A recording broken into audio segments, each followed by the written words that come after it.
Hey, everybody. Welcome back to Stats and Chats. I'm Jason.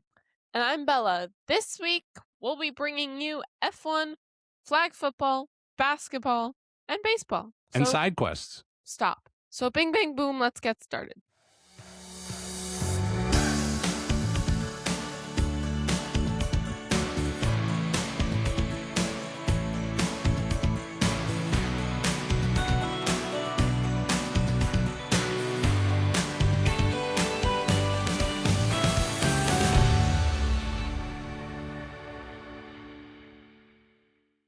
Don't interrupt my introduction, man. Interrupt your introduction. Don't do it. Dude, it is episode 50. Cool. Episode 50. Let's talk when we get to episode 100. Then we can. You think? Yes. Wow. Your bar is high. I'm pretty excited about 50. You okay? Yes. And I'm pretty excited about 100. Okay. So we took last week off. Excited to be back. The docket is full. But before we dig in, spring break. Spring break 2026. What was your biggest highlight? Tanning. And? Rock scrambling. Rock scrambling. It was pretty cool. It was cool. Is it what you expected? Yeah. Kind of. Yeah. Okay. Cool. What was your favorite part? I enjoyed the rock scrambling as well. Yeah, I thought it was actually fantastic. I wish we could have done it longer. I think if it hadn't taken us 22 hours to get there on Monday, then we would have gotten to do it longer, which would have been even better. But I thought that was really cool. It was unique. No repeats for us. And that was something new and cool and different. I think everybody had a great time. It was as challenging as we wanted it to be, which was awesome. And then eating tacos, frankly, which we had a lot of. The place in Catalina Island. That was so good. Was incredible. It was called the Sand Trap. The Sandbar, the Sand Trap. I think it was the Sand Trap. Yeah. Dude, highly recommend. Highly recommend the Sand Trap. We put down, what did we order? 20 tacos? I don't know. I actually sat at the table while you guys ordered. Yeah. It was overstimulating for me. We put down 20 tacos between the five of us. And I think you and I actually had the majority. And it was great. It was really cool. Yeah, we don't talk about it. We don't? No. I thought it was great. I had so many. Yeah, so those were my favorites. Catalina Island, rock scrambling, and tacos. In and Out. In and Out is not tacos. That's burgers. That was good though. It was so good. You were asleep. I was not asleep. But then you woke up. You pretended to be asleep. I was never asleep. I was just closing my eye. What did you miss most while we were gone? Nothing. What about you? I missed the beginning of March Madness. It's kind of like, it's almost like the first Sunday in football. Like there's just so much action going on that it's a really cool day just to watch basketball all day. But I don't really do it very often, so not that big of a miss. But if I had to pick something, sports. Basketball's still on. Yes. Coming in hard. Yes. Coming in hard. But yeah, excited to be back. Yes. And a lot to talk about. Yes. Want to dig into all things F1? Yes. Okay. So the Chinese Grand Prix, the sprint race on Saturday, George Russell got first, beating Lewis Hamilton after multiple lead changes, clung on by a sixth of a second. Leclerc got third. And then in the Grand Prix on Sunday, Kimi Antonelli, my king, from Mercedes, just 19 years old and 202 days. Second youngest Grand Prix winner in F1 history, behind only Max Verstappen. First Italian Grand Prix winner since 2006. George Russell getting second, about 5.5 seconds behind his teammate, and he won the sprint the day before.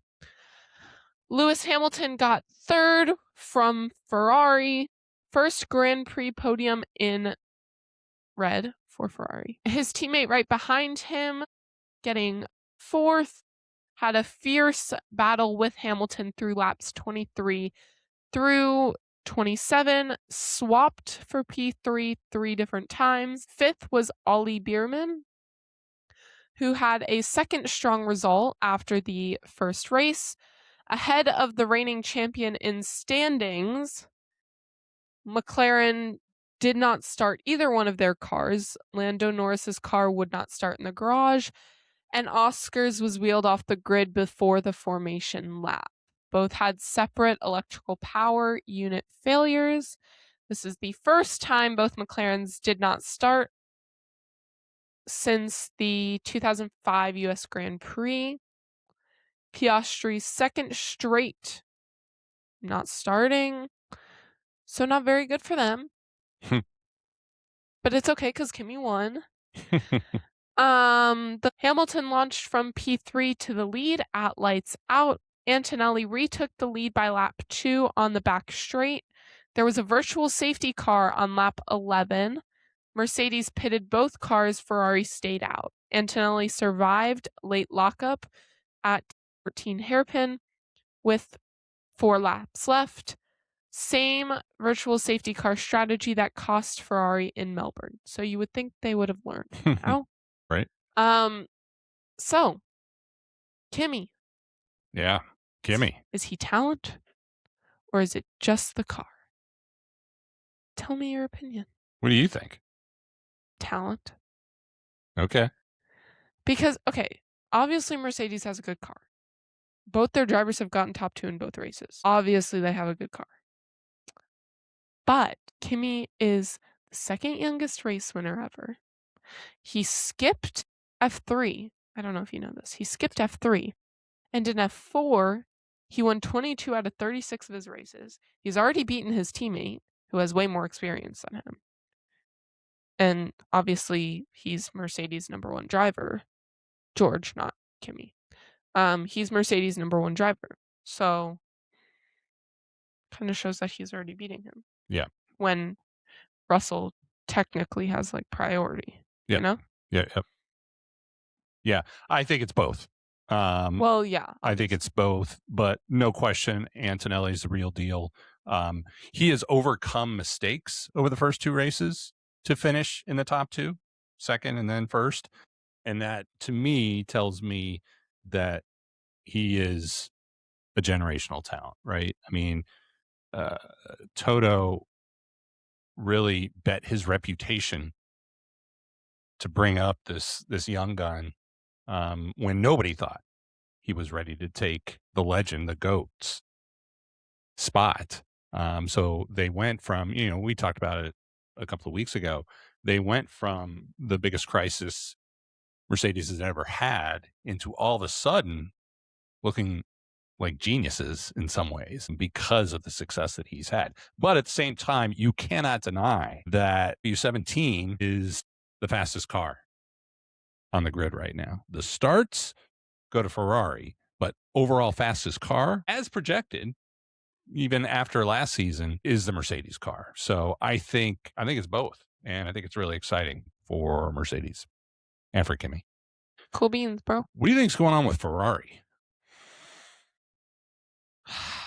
Listen, I think they have a good car. I think they have good drivers. I think they have a dumb strategy. Yeah, I mean, that's it, right? Like, I can't believe it. Behind the operation just don't know what's going on. It's kind of hard to believe they made the same mistake 2 races in a row. Yeah, you would think. But the car, I mean, the car's fast. Is phenomenal. Obviously. And it's not only fast, but it's arguably the fastest. I mean, I don't know, it's even arguably, it's the fastest off the start. And it also has the best like overtake, which is why it's so good on the start, but it's just like the regular speed of it isn't the same as Mercedes. But the even though it's good. But Hamilton and Leclerc are, I mean, listen, they finished 3-4 in the first 2 races. So you can't deny that they're driving well. and the car is there for them. It's just about the strategy. Yeah. So if once they get that figured out, I think that we're going to have a real competition between Mercedes and Ferrari. Yeah. So That's if they figure it out. So, championship standings. In first, we have Russell with 51 points, then Kimi with 47, just behind his teammate, then Leclerc with 34, Hamilton with 33. Really close battle going on there. Then Ollie Bierman with 17, Norris with 15, Gasly with 9, and Verstappen with 8. So, for the constructors, Mercedes has 98, Ferrari has 6, 7, and McLaren has 18. Crazy. Well, you kind of have to finish races to get points. So, Mercedes leads Ferrari by 31 points after just 2 races. McLaren is 80 points back. Ollie Bierman is ahead of the reigning champ Norris in individual driver standings, and Verstappen has 0 points from sprint and 0 points from the race in China.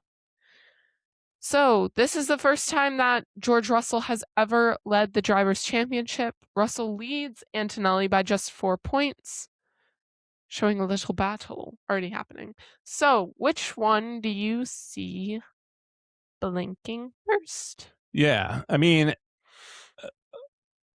listen, I mean, it's early, right? There's only been 2 races. There's over 20 to go. But clearly they have the best car and they have 2 of the best drivers. I would love for this battle to continue throughout the season, and I truly hope it does. I think it's going to be great for the sport if it does. And if Ferrari can continue to generate their success and figure out the strategy a little bit, I think it's shaping up to be a really, really exciting season. How do you not believe Russell has the inside track to the championship over Antonelli?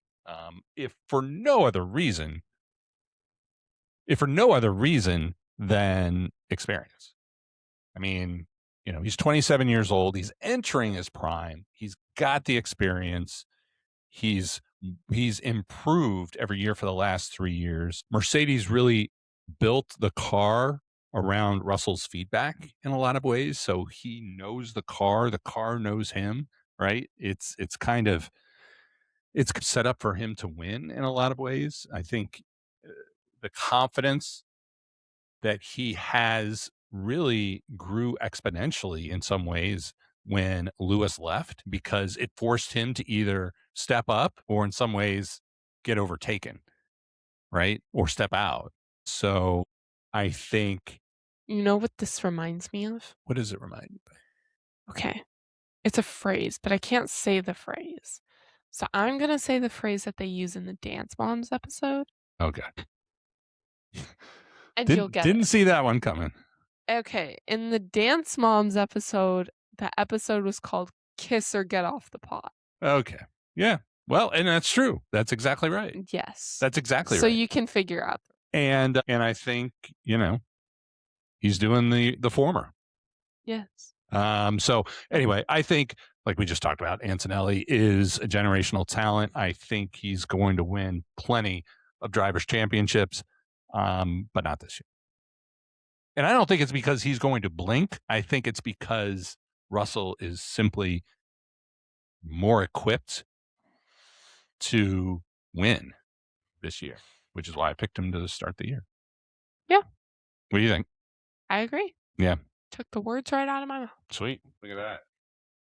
Look at that. Great minds. Yes.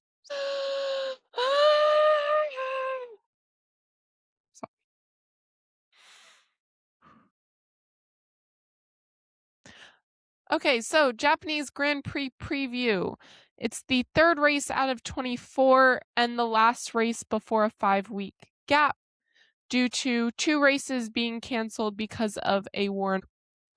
The format is a standard race weekend with no sprinting. Verstappen has won this race every year since F1 returned post-COVID, so 2022 through 25, but Red Bull is clearly not really in the picture as of right now. It is a Honda home race, which is added pressure on Aston Martin. And obviously, McLaren has some fixes that need to happen if they want to start the race. So, predictions? Yeah, I mean, I'm not going to not pick Russell until he gives me a reason to. Pretty simply. So the weather should not be a factor. If there is any rain, it's going to happen on Sunday, 25% chance, but I don't think the weather's going to be a factor. Russell has shown dominance to start the season. Mercedes has had great success until Verstappen and Red Bull had that streak over the last few years. Yeah, I mean, I think every race is Russell's to lose until he starts showing reasons why he wouldn't win. So that's it. I agree. Yeah. I pick Russell. But I do think that Leclerc could challenge it because Ferrari has a higher cornering speed. Yeah. And this track has more corners. Yeah, figure eight. So we talked a little bit about the Mercedes team, the Ferrari team. Obviously, also great success out of the gate. So if you had to pick Hamilton or Leclerc to finish ahead at the end of the season, if you had to pick that today, At the end of the season? yeah, who's gonna finish ahead of the other? First of all, I love the Leclerc fact is gonna finish ahead of Hamilton. You think? I love the fact that they are racing each other. Like, I hate it. I love it. I wish Hamilton would just not start and give up. Dude, he's doing great. I know. He's doing great. It's unfortunate. Well, I think he's doing great. I think I kind of hope it's Leclerc as well, but I don't know, man. I feel like I don't think Hamilton has the endurance for the whole season. I don't know. We'll see. We'll see. I think he's found a new spark and he's showing everybody why he's the GOAT right now. So we'll see. Can I say the rest of my predictions? Do it. now? Okay. I said Russell gets first, then Kimi gets second, then Leclerc gets third. That's my prediction. Yeah. The same guilty party on the podium. Yeah, it's kind of unfortunate. It's quite boring. Do you think McLaren's going to come back at all this year? You think they're going to get to the podium? I mean, they have a 5-week break, so hopefully they can figure it out within that time. Yeah. But yes, I do. I think they'll come back. I don't think they'll be drivers' championship comeback, but no, or constructors. Yeah, but they'll get on a couple podiums. You think probably. both of them? Yeah. Yeah. Yeah. You think Williams is going to figure it out? They've had a really disappointing start too. And this was supposed to be their year. I think they'll take longer than McLaren to figure it out, though. Well, yeah. Okay. Pretty cool. All right. Well, that's F1. I'm excited. Yeah, they start practicing here in a couple of days. So that was kind of cool because they took a week off. The weekend we couldn't watch with vacations. So that was good. All right, Block B. We're going fantasy football with our football conversation this week. The Fanatics Flag Football Classic took place Saturday, March 21st at BMO Stadium in LA. Fun fact, we were there the day before the game. We were there on Friday. The game took place on Saturday. We were there while they were practicing. It was a beautiful day. It's a beautiful day. Yeah, honestly, I would have loved to have gone if our travel arrangements were a little bit different, but we were leaving before the game started.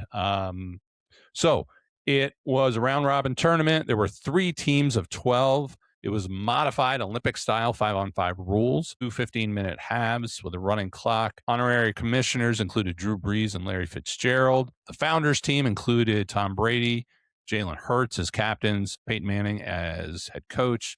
Wildcats had Burrow and Jaden Daniels as captains and Shanahan as a head coach. And then Team USA football, which is our official flag football team, are the reigning IFAF world champs. They've won 5 straight world titles. We're the 3rd team in the round robin tournament. And bottom line, they dominated. They dominated and they schooled these NFL players like nobody's business. And I am here for it, and I love it. Can I just say something? Yes. They're world champs, right? Yes. But technically, isn't American football from America? Well, yeah, but they played other countries. Yes, I know they play other countries, but I'm saying we should be winning. Yeah. Like, literally, like, half the boys I know. Actually, like, almost all the boys I know grow up playing football. Sure. Doesn't everyone play football here? It's kind of the same. Like, Well, it's like I wouldn't say everybody, but it's not everybody, but like a lot of people. Like, other people in other countries don't grow up. Well, it's one of the reasons why we struggle with international soccer, Well, yeah. especially on the men's side. Yeah. We do. No, I'm thinking of the women. Yeah. No, but men, The women's eat. not recently, Well, okay. but they have don't in they the have a new past. coach? They do. Wasn't there a new coach? Yes. European. European. Oh my God. Okay. Anyway, yeah, our flag football team dominated the NFL players. They beat the Wildcats 39-16. They beat the Founders 43-16. That's Championship game. They beat the Wildcats again 24-14. They went 3-0 on the day, outscored their opponents in total 106-44, and they scored on 14 out of 15 possessions. It was beautiful. The MVP of the tournament was Team USA's quarterback, Daryl Duchette, nicknamed Oosh, and, basically talked about how they simply felt disrespected, and they used that as motivation to beat the pants off of these NFL players. I'm sorry, but it's so different. It is so different. You have to actually look around you. You can't just shove guys over. Like, Well, you have to grab onto flags while you're running. There's no blocking. You can't, like, Yeah, there's no blocking. Like, I don't know why they thought that they were just going to come in and be like, yeah, we got this. We're going to make the Olympic. Like, no, you're not. Well, I love this quote. So Fox's Greg Olson, Fox covered the game, and he said basically the NFL players half-assed their walkthroughs before the games were played. Team USA's speed and flag pulling technique were the difference. NFL players lacked the sport-specific skills needed despite the fact that they're elite athletes. And so, yeah, I just love it. So now the questions become, right? NFL stars or flag specialists? After the game, do we think that this proves that NFL players can't just show up and be a part and shouldn't be a part of the 2028 Olympics? Or, one of the things that Tom Brady talked about after the game was that there's still 2 years to prepare. Will that make a difference? What do you think? Well, I think it does show that you can't just show up because it is different and there's a different technique involved. And frankly, you have to have a different level of focus, a different, kind of focus as you're playing. And I think 2 years can change some things, but most of these NFL players don't even have time to train different training for this in the first place. And Tom Brady, who's going around saying that in 2 years he can make the Olympic team, sorry, but yes, you have the time to train for it, but there are other people clearly out there who specialize in it that are way better than you. Well, and in fairness, Tom Brady did say in 2 years he's going to be 50. And so regardless, he's probably not going to try to do that. Yeah, that's true. That's true. But I think, I don't know, man. The top NFL players just don't have the time to train separately for this. And frankly, it's just so different that for them to even expect to just make it in only 2 years, yes, it's 2 years, but it's really not that much time if you think about it. Yeah, I think especially because half the year they're playing in the NFL anyways, and then for 2 months they're doing training. Yes, you have 2 years, but really you don't. You have a couple months. Yeah, I completely agree with you. I think, we've had Olympic baseball, we've had obviously consistently Olympic basketball forever, Olympic hockey forever. We've gone back and forth with whether professional athletes were allowed to compete or not over the years in those sports. Soccer, same thing. This is not the same sport. And I love the fact that the NFL is encouraging and promoting flag football. We've talked about it before. I am a huge fan. I think it's great for the NFL. I think it's great for the athletes that play and want to play. And I think it could be a very successful arm of the business. I think the NFL players need to stick to the NFL because it is not the same. It is not the same as, there are nuances that are different in hockey and soccer. This is a different game with different rules and different skills needed to be successful. And frankly, I understand that some of these NFL athletes want to be Olympians. I get it. Who doesn't? That's an athlete. But pick another sport. Especially because there are already people that specialize in this. Exactly. And it's, in my opinion, it's not really fair for them to go and take a spot from someone who actually trains in flag football. And they're very successful. You know what I think? If the NFL did like a separate branch that they promoted. Well, I think flag football. I think that's the vision. That's what they're starting to do. Yeah, which I think is good, but it has to be separate. You can't. It's the same. Yeah, it's different athletes. You also can't expect a flag. You wouldn't let a flag football player who has no experience in blocking or tackling play in the NFL. Right.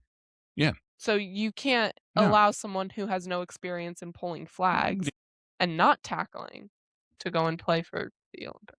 100%. Did you see, with any of the highlights, did you see any players that stuck out that could potentially make the crossover? I think it's very limited, but I actually was looking at Jaden Daniels. Yeah. And he does have potential for it. He has flag football experience already. All right. I don't know if you know that. Yeah. But he looked comfortable.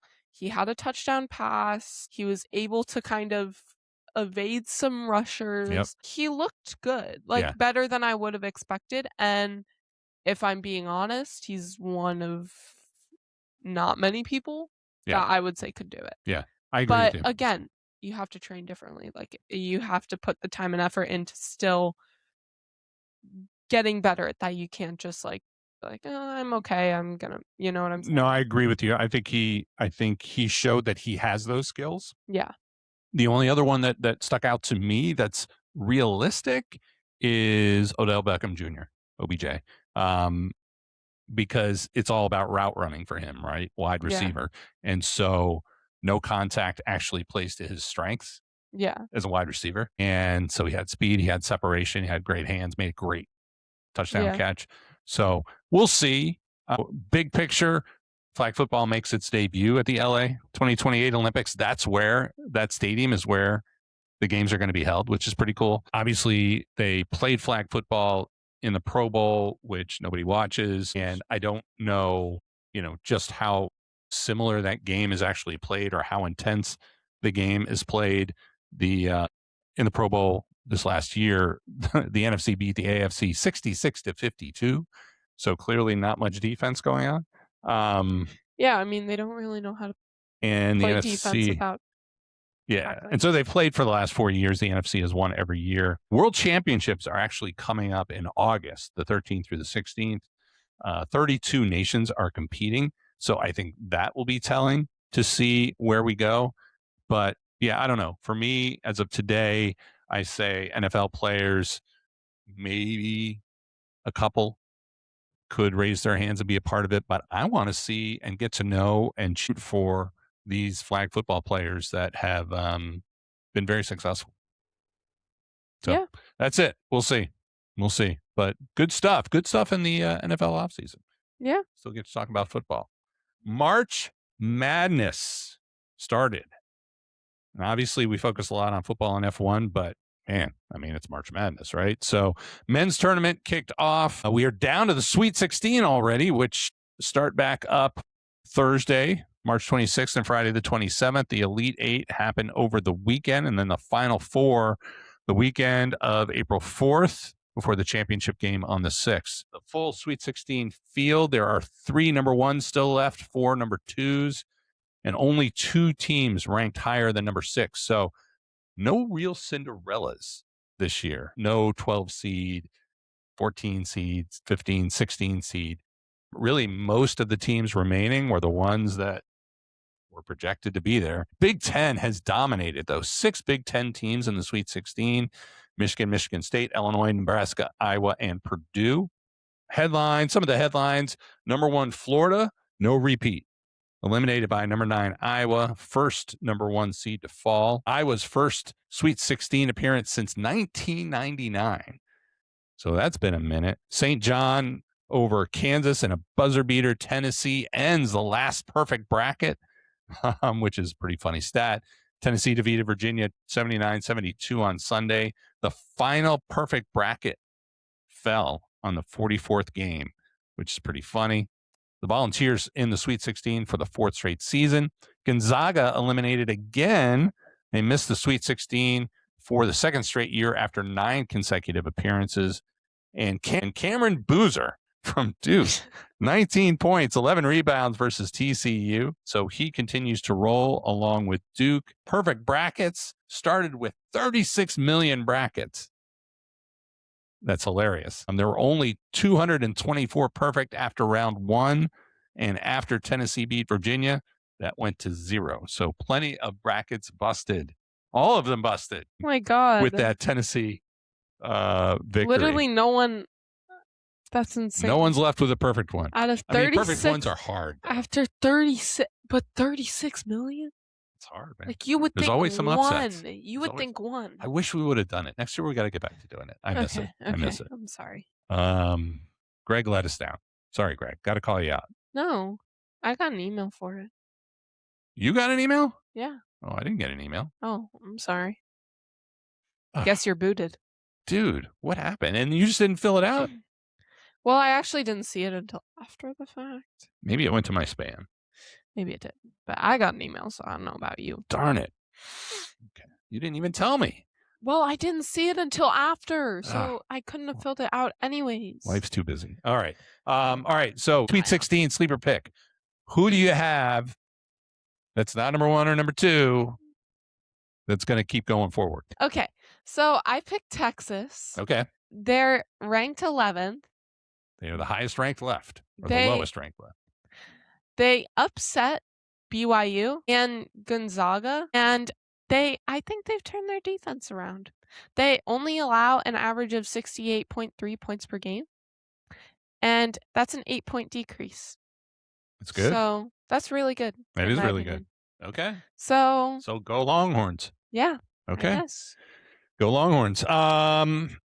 There you go. I'm picking number 5, St. John. So not the biggest sleeper, but not number 1 or number 2. It is their first Sweet 16 appearance since 1999, like I mentioned. Since losing 72-40 to UConn on February 25th, they have been the 2nd most efficient team in college basketball. Really on a tear right now. Rick Pitino, a March legend, right? 5 Final Fours, knows exactly how to game plan a one-and-done format, which is obviously what the tournament is. Duke is beatable, in my opinion. Caleb Foster is injured. Not the same Blue Devils team that beat Michigan in February. St. John's defense is elite. So if they can slow down Boozer, I think they've got a real shot to beat a banged-up Duke on Friday. So that's my pick. We will see what happens. How about the women? So Sweet 16 is on Friday, March 27th and Saturday, the 28th. The Elite 8 is the 29th and 30th. Final 4 is April 3rd, and the championship is April 5th. All 4 number 1 seeds are still in the tournament. UConn, UCLA, Texas, and South Carolina all won their previous games by an average of 38.5. So they're all still there by a lot. And crushing everybody. Yeah. UConn is rolling, and if they win it all, it will be their first back-to-back title since their own 4-peat from 2016. Madison Booker from Texas, 40 points versus Oregon. They won 100-58. Texas NCAA tournament period joins Caitlin Clark and Candace Wiggins as the only players with a 45-5 game this century. Olivia Miles from TCU, 30 points, 26 rebounds, and 22 assists over 2 games. First 30-20-22 game run in the tournament since Nicole Powell in 2002, third player in history with multiple triple doubles in the NCAA tournament. LSU is on fire, winning 116-258 and 101-247. Both wins set an NCAA record with 16 100-point games in a season. So, can anyone stop UConn? No. Twin, where have you been? No, man. I mean, you want to know something cool? What? They're on a 52-game winning streak. Dude, it's insane. That's so cool. It's insane. Legend. Gino is a legend. The head coach. Ranked number 1 in scoring defense at 50.4 points allowed. The 4 number 1 seeds won their second round games by an average of 38.5. UConn beat Syracuse by 53 as part of that average. If they win it all, first team to go undefeated and first back-to-back champions since their own four-peat, like you mentioned. Their Sweet 16 opponent is North Carolina. No matchup problem there. And yeah, I think no, nobody's stopping them. So who do you think's the most vulnerable out of the number 1 seed? I think South Carolina. I think South Carolina. Oklahoma is the only SEC team to beat South Carolina this season, and they're the Sweet 16 opponent. I think. You want to know who I picked? Who'd you pick? UCLA. Okay. Because they're in such a hard region. Like, they have LSU and Duke. And that's kind of hard. Yeah. Makes sense. Yeah. It makes sense. Yeah, I think it's going to be tough, but frankly, I think it's all UConn. It's all UConn. It's UConn. It's just their show UConn's and everyone's here and everybody. for it. That's right. That's right. So, but it'll be fun. I'm excited to watch some of the rest of the games. In all the final rounds. Yeah. You know, this is exciting stuff. It'd be more exciting if I had a bracket, but still exciting. All right. Wrapping it up this week, we got to talk about baseball because guess what? It's opening night. So tonight is the night the Yankees and the Giants at Oracle Park. Game 1 of the 2026 season, the first live baseball game ever on Netflix, which is pretty fun. The pitching matchup tonight, Max Fried for the Yankees, Logan Webb for San Francisco. Obviously, Aaron Judd headlines for the Yankees. Webb makes his 5th straight opening day start for San Francisco. Spring training is over. Let the grind begin. Some of the headlines coming out, Evan Carter for Texas. One of the standouts of spring training, best hitter scouts have seen all spring, 483 average, more walks than strikeouts, had 4 dingers, comeback watch, a couple of players coming back, Garrett Cole for the Yankees, throwing at over 98 miles an hour in his first action since March 2025 after Tommy John surgery, and Shane McClanahan for Tampa Bay had 7 strikeouts in his last spring outing. Both look like themselves. One of the big headlines this year is the new ABS challenge system. So robots are coming to baseball. Automated ball strike challenge debuts in the regular season. Tonight, players can challenge balls and strike calls for the first time in baseball history. Kind of a big deal. That sounds chaotic. We're going to see. I'm excited to see it. Wait, can we actually watch this? Yeah, it's on Netflix. Okay, fire. Because this makes me want to watch. Well, it's interesting. Do they have like a limit? They do. Many? I think it's like in a season. I think it's per game, and we have to go back, or maybe you can look it up real quick what the limit is. But there is a limit, and there is a cadence to it. But yeah, before now, you could get thrown out for challenging a call. Now you can officially challenge a call and have a robot help. It's not actually a robot. I think that there's 2 per game. 2 per game. That's insane. Yeah. But I think there's 8 different cameras that are involved. That's good. That's good, but people are just going to use that and they're going to be like, oh, I don't know. I think it's going to be cool. I think it's going to be cool, but I think some people are just going to use it to like whine. Like, no. I mean, isn't it kind of like NFL replay? Yes, but the officials do that. No, the coaches do that. Coaches challenge. Yes, but they only have 2 per game and it's 1 person. Can you imagine? No, but it's 2 per game for 2 per No. Yes. I don't think so. Yes. 2 per player? Yes. No. Yes. I think so. I don't think so. I think it's per Oh team. no, it's each team. It's each team. Yeah, Okay, yeah. never mind. Yeah. I 'Cause that would I take- thought it said 2 per player, and I was like, this No, is going to be the 'cause most chaotic that- thing I've that ever would seen in my life. Double the that would take forever in a day. I know. Okay. Yeah. Okay. Yeah, so it's only 2. Okay, that's fine. I think it's going to be good. Yeah. I think No, it's going to be good. that's actually good. I changed my opinion. I thought it was 2 per player, and I was Yeah. like, this is chaotic. No, I think it's going to be cool. So yeah, I think that's a big deal. And relative to tonight, one of the most intriguing new lineups is in San Francisco, where they hired Tony Vitello to be the new manager.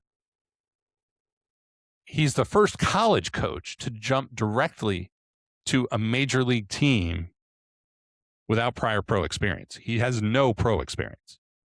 And it's the first time a college coach has ever jumped right into the majors for the San Francisco Giants. So I think that's going to be intriguing. Yeah. So that is it. We've got the Japanese Grand Prix coming this weekend. We've got the Sweet 16 starting on Thursday. We've got MLB predictions coming up next week. So we will dive into Major League Baseball and give you our predictions for the March Madness finals. We'll have some reaction from Japan. And we'll get ready for the NFL draft, which is starting to come up soon. Yes. Be sure to like, follow, subscribe, leave a comment on Threads, Instagram, Spotify, Apple Podcasts, YouTube. I forgot YouTube. Which, if you're already listening to this, you're probably already doing one of those things, but make sure to tell a friend too. Bye. Thanks for listening, everybody. Thanks. Bye.